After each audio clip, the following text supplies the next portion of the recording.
C-O-L-T, Colt. That's right. If you're a gun person or a gun freak or fanatic or whatever you want to call us, or I'm one of you, and you already should know what that means. High-end company, not cheap.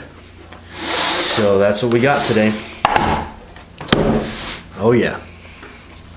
It doesn't take any introduction to know what that is. Colt 1911, government model, Series 80.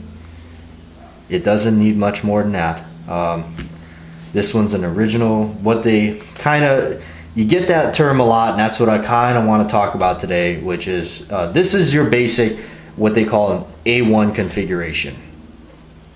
And so this is the box that Colt shipped this thing in. This is an older one, so this is a little bit more vintage, and I don't know if it's just me or what, but the older ones just seem to be more polished up and nice looking. You know, you get the slide is, you know, the flats on the slide is really nicely and polished and everything, and the magazine, I mean, I don't know if they just, that I haven't seen a magazine that looks like that in their modern stuff anyway. Even put their logo and everything on the bottom of it, which I think they still do.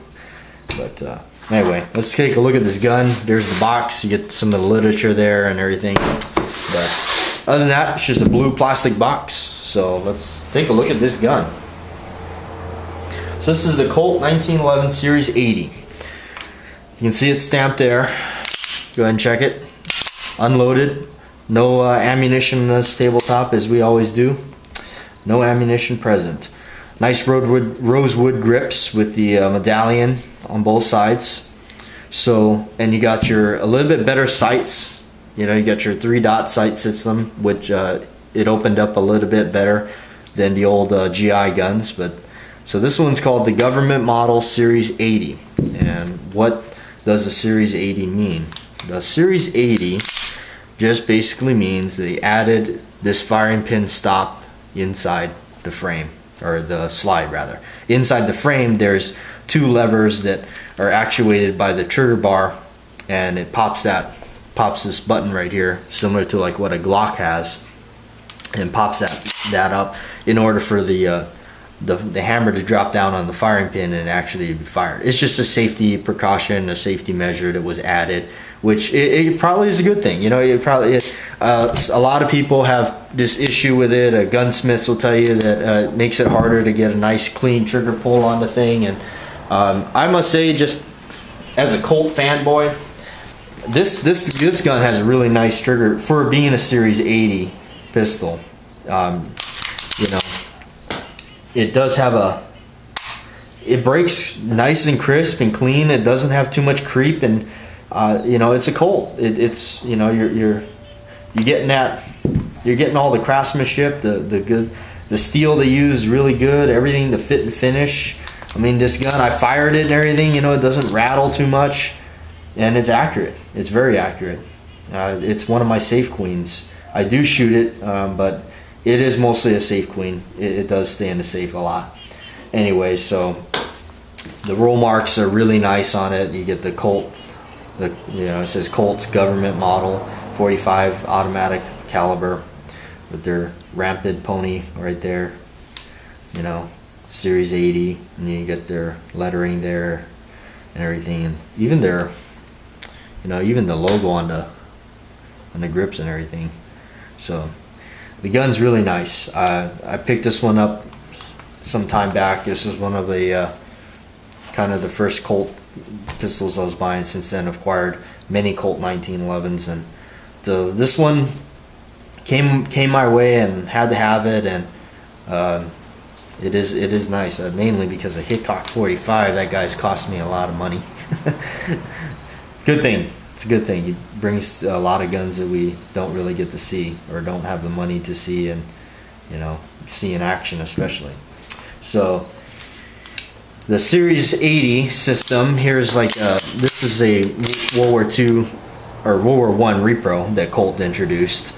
This one does not have that button here. So let me go ahead and strip these slides off, and I'll show you in a better picture what that is. Okay, so I got both the slides stripped off here. I'm going to use a pointer here. Here is the Series 80 government model Colt. And you can see this button right here. You can push on it. That is the release for the firing pin. The only way that firing pin can go forward is that has to be depressed. Here on the right side, you can see it doesn't have anything, which that's the way the gun was originally made and designed. So if you were to show this to John Browning, he'd kind of look at that funny and go, what is that? I don't remember putting that in my blueprints. But so this one doesn't have it, and it's just a safety thing that they added. So that when you see Series 70, Series 80, that's what they're talking about. Series 70 would not have it, and Series 80 does. Most modern 1911s do now have this feature. My Kimber does not, which I'm very happy it doesn't. I don't really care for this thing. When you tear the gun apart and everything, it makes it harder to put it back together. And yes, it can make the trigger system a little harder to get a nice clean break on it and everything. But I must say, being this gun a Colt, no problems. It's really clean. It's really nice.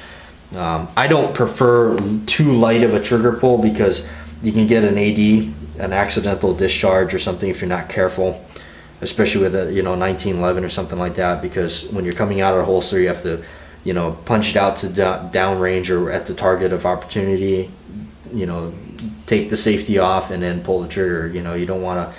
I'm not a fan of those retention holsters where your index finger is the one that actuates that, because you can have an AD. So that's just my opinion. Anyway, zoom out here. And I'll show you what happens here in the frame. So go ahead and zoom in on this. Hopefully you can see that. Try to do this while hugging the camera here. So I'm gonna hold back the hammer here, and you can see that on a side view. There, you see that lever that pops up? Now that's when I pull the trigger here, that it pops up. That's what's actuating that safety in there. So that's what's doing it. So you can see here, try to do this weird camera angle, but I pull that trigger and there it is. It pops right up. And how that's working is inside here there's levers and these things that when the trigger bar comes up, it bumps into one and that one bumps into this one and pops it up. And then that's what hits that safety right there. So here you can see on the differences there.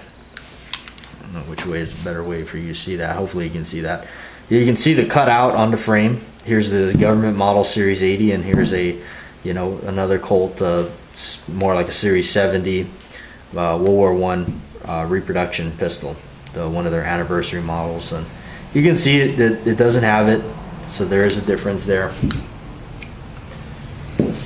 So I'm gonna put this thing back together and talk a little bit about it, and voila, she's back together. So that's just a look at the Colt Series 80, a little bit of talk about what it is and what that means for those of you that don't. If you already know what that means, this is probably gonna be a boring video, but just wanted to give you an unboxing, kind of a look at it. They do give you that stainless barrel, which I like. Doesn't rust. Some companies don't do that and they just leave it bare metal. I don't know why.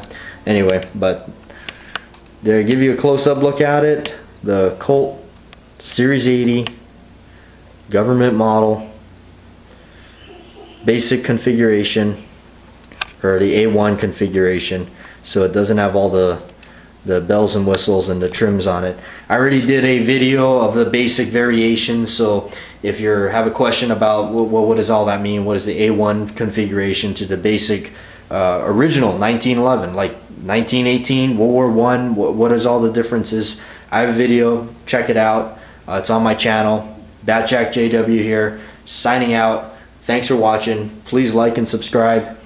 If you want to see more, or message me, tell me if there's some of the gun you want to see. I do work at a gun shop. I have access to a lot of different guns. Mostly I just do my personal guns, but like and subscribe. And thanks for watching.